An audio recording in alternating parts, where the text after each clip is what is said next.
বিসমিল্লাহ। মাশাআল্লাহ। আস্তে আস্তে আস্তে আস্তে। মাশাআল্লাহ। কি করো? এই যে বেরেস্তা ভাজলাম, আমাদের কাচ্চির প্রিপারেশন শুরু হচ্ছে। কাচ্চি করব, তাই বেরেস্তাগুলো ভেজে নিয়েছি। মাশাআল্লাহ, খুব সুন্দর কালার আসছে। যদিও ক্যামেরাতে অন্যরকম লাগতেছে, বাট সরাসরি অনেক সুন্দর কালার আসছে। ক্যামেরাতে এমন কালার আসতেছে কেন? আইফোনের কালার। এমনি সরাসরি অনেক সুন্দর একটা কালার আসছে, গোল্ডেন ব্রাউন। বেরেস্তা দিচ্ছি এখন। এটা হচ্ছে আমাদের এখন মশলা মাখাবো, আমরা মশলা মাখিয়ে রাখবো। বেরেস্তার একদম যেভাবে লেখা আছে রেসিপিতে সেভাবে আমরা করছি। বেশিরভাগ বেরেস্তা আমরা নিয়ে নিলাম, 3 ভাগের 2 ভাগ। এর মধ্যে এখন আমরা বাকি সব মশলা দিয়ে দিব এক একটা করে, ওরা যা যা দিতে বলছে। প্রথমে মিষ্টি দইটা দিয়ে দিচ্ছি। মিষ্টি দই অল্প দিচ্ছি, ওরা 1/2 কাপ দিতে বলছিল। আমি মিষ্টি দই অল্প দিয়ে টক দইটা বেশি দিব। এখন আমরা টক দইটা দিয়ে দিব।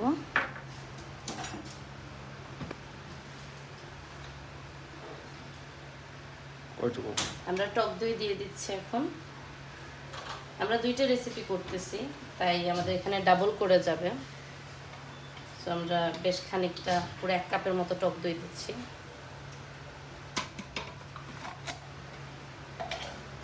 বাদাম ব্লেন্ড করা। আমি এখানে বাদামগুলোকে কিছুক্ষণ ভিজিয়ে রেখেছিলাম, তারপর ব্লেন্ড করে দিয়ে দিলাম। এখানে অনেকগুলো বাদাম ছিল, যেহেতু 2টা রেসিপি করব তাই ডাবল করে নিয়েছি। প্যাকেটে যা লেখা ছিল সব আমি ডাবল করে নিয়েছি। প্যাকেটও 2টা নিয়েছি আমি কাচ্চির। মানে টোটাল আমি 1 কেজি চালের করব আর 2 কেজি মাংস। আমার কেন জানি কাচ্চিটা করতে খুব ভয় লাগে, কারণ অনেক একটার পর একটা টার্মস থাকে। এই টার্মসগুলো ফিল করা আমার কাছে অনেক কষ্ট মনে হয়। এর থেকে ইজি বিরিয়ানি করা। বাট যাই হোক, দিন শেষে কাচ্চিটাই মজা লাগে এবং আমার ফেভারিট। সেখানে আমরা দই অ্যান্ড বাদাম অ্যান্ড বেরেস্তা দিয়েছি। এখন আমরা কিশমিশ দিয়ে দিচ্ছি। এখানে অনেকগুলো কিশমিশ ধুয়ে রাখা, সবগুলো দিয়ে দিলাম। তারপর আমরা সয়া সসটা দিব। ওনারা সয়া সস 2 টেবিল চামচ দিতে বলেছে, তো আমি এখানে 2 টেবিল চামচ দিয়ে, মানে 2 টেবিল না, আমার টোটাল 4 টেবিল চামচ লাগবে। আমি 4 টেবিল চামচ দিয়ে দিচ্ছি। এই চামচটা বড়, তাই 2টা দিলাম। এদিকে আমাদের কয়লাতে আগুন দেওয়া আছে। এই যে আমরা আগুন দিয়ে কয়লাটাকে গরম করে নিচ্ছি একটা সুন্দর অ্যারোমা দেওয়ার জন্য আমাদের মাংস ম্যারিনেশনে। এই কয়লা আমি কিনে এনেছি ফুড পান্ডা থেকে। এটা মেবি কেজি দরে হিসেব করে বিক্রি করে ওরা। আমরা এখন বাকি উপকরণগুলো দিব। এখানে আমি ঘি দিয়ে দিচ্ছি। এখানে আমাদের 5 টেবিল চামচ ঘি দিতে হবে। সো আমি ঘির ওজনটা মেপে দিচ্ছি, চামচ দিয়ে দিচ্ছি না। 5 টেবিল চামচ সম পরিমাণে দিব আমরা। আচ্ছা, আমাদের ইয়েটা কোথায়, চামচটা কোথায়? চামচ দিই, ও চামচ যাবে না।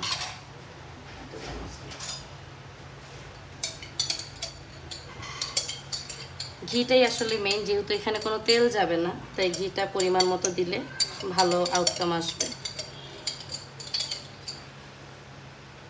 আমি ঘি দিয়ে দিলাম। এখন যে কাচ্চির মশলাটা আছে তাদের মেইন যেটা, সেটা 2 প্যাকেট দিয়ে দিচ্ছি এখানে আমি।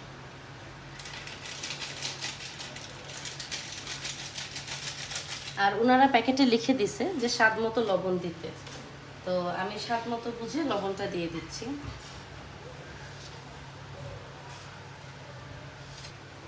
আমাদের সব কিছু দেওয়া শেষ। এখন আমরা এটা মিক্স করে আমরা যে মাংসগুলো আছে সেই মাংসগুলো দিয়ে দিব এখন এখানে। ভালো করে প্রথমে মিক্স করে নিচ্ছি। আমি মাংসগুলো আনি, মাংসগুলো এনে দিয়ে দিব।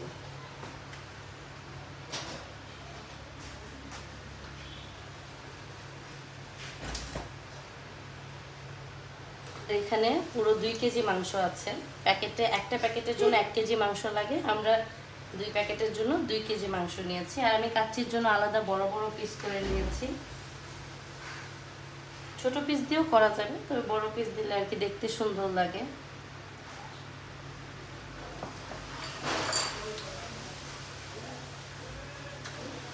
এখন আমরা এই সবগুলো মাংসকে ভালো মতো মশলার সাথে মেখে, এটা ম্যারিনেশনের জন্য রাখতে বলা হয়েছে 2 ঘন্টা। আমরা তার চেয়ে একটু বেশি সময় রাখবো।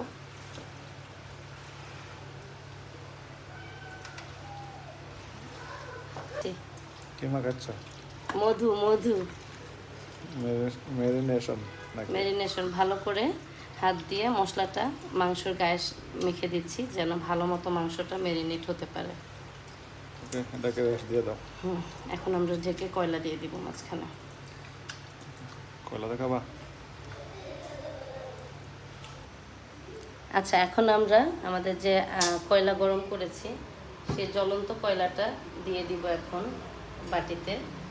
আর তার উপর আমরা দিব হচ্ছে গিয়ে একদম ঘি। ঠিক আছে? আচ্ছা, ওইটা দিচ্ছি না, এটা বেশি হয়ে যাবে। এই যে ঘি দেওয়ার সাথে সাথে একটা ধোঁয়া উঠবে, এই ধোঁয়াটাই সুন্দর একটা স্মোকের ক্রিয়েট করবে। ওয়াও, মাশাআল্লাহ মাশাআল্লাহ। এই যে আমরা ঢেকে দিচ্ছি। ইস, আমার এই কয়লার স্মেলটা এত ভালো লাগে, আমি জানি না এত অদ্ভুত হয়তো বা শোনাবে, বাট আমার কাছে অনেক ভালো লাগে এই স্মেলটা। পুরো কাবাব কাবাব একটা স্মেল আসতেছে। এই যে আমরা আলুর মধ্যে হালকা একটু কালার দিয়ে এখন এগুলোকে ঘি দিয়ে ভেজে নিচ্ছি।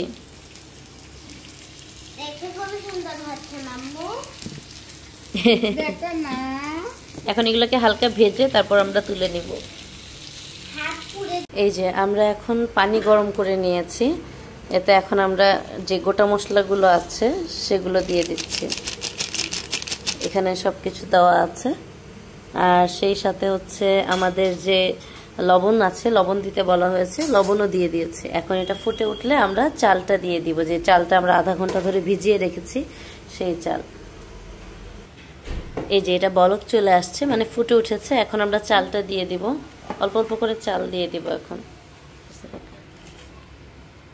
যে আমরা আমাদের চালগুলো দিয়ে দিচ্ছি। আমরা এটার জন্য বাসমতি চাল নিয়েছি, বাসমতি চাল। এখন আমরা এটা হাফ সিদ্ধ করে নিব, ফুল সিদ্ধ করা যাবে না, হাফ সিদ্ধ করে এটা আবার পানি ঝরিয়ে নিতে হবে। এই যে এখন আমরা মাংসগুলো একে একে নিচে প্রথমে মাংসগুলো বিছিয়ে দিব, যে ম্যারিনেট করা মাংসগুলো আছে। তারপর তো আমরা যা যা দেওয়া লাগে বলা আছে তাই করব। আলু বোখারা, তারপর আলু, এগুলো সব একে একে বিছিয়ে তারপর দেন চালগুলো দিয়ে দিব উপরে। এই যে এখন আমরা সবগুলোর উপর এখন আমাদের যে ভাতটা আছে আদা সিদ্ধ করা বাসমতি চালের ভাত, সেটা দিয়ে দিব। হ্যাঁ হ্যাঁ, ভাত চারিদিকে ভালো মতো ছড়িয়ে তারপর উপরে আমরা ঘি দিয়ে গুলানো যে দুধ আছে সেই দুধ দিয়ে দিব। এই যে আমরা চারিদিকে ভাতটা সমানভাবে বিছিয়ে দিচ্ছি। এই যে আমরা ঘি মিশানো যে দুধটা আছে সেটা এখন চারদিকে ছড়িয়ে দিচ্ছি। এটা ভাতের উপর দিয়ে আমরা চারপাশ দিয়ে দিয়ে দিব। তারপর যে দুধটাতে আমরা একটু রং মিশিয়ে রেখেছি হালকা করে, সেই দুধটাও দিয়ে দিব।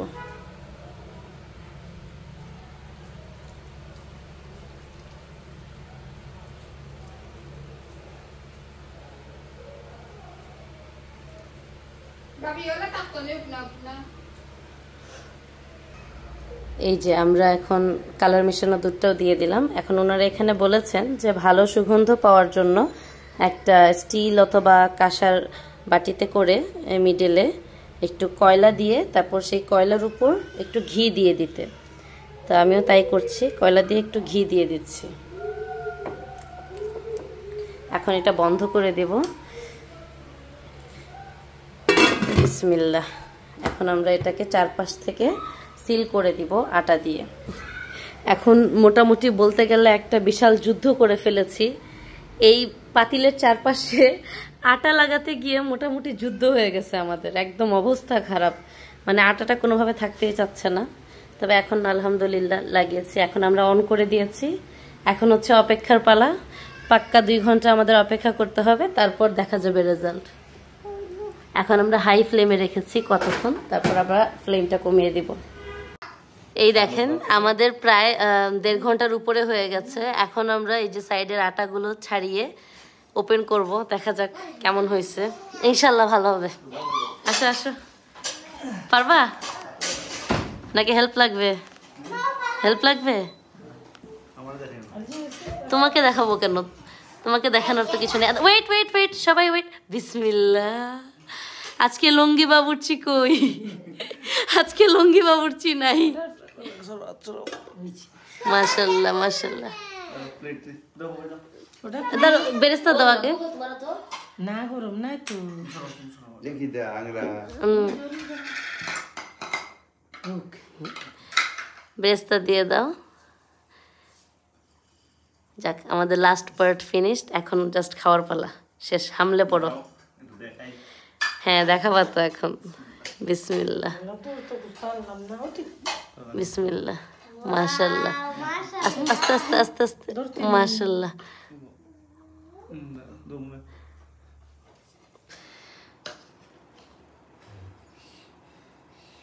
হয়েছে ঠিক মতো? কি মনে করো, সিদ্ধ হয়েছে? যাক, মাশাল্লাহ, মাশাল্লাহ। একটা বড় পিস আমি খাবো তুমি খাবা? আল্লাহ, নজর লেগে যাবে তো, পেট ব্যথা করবে পরে তোমার। ভাই খাওয়ার ওকে, এখন আমরা খাবো। Bye bye.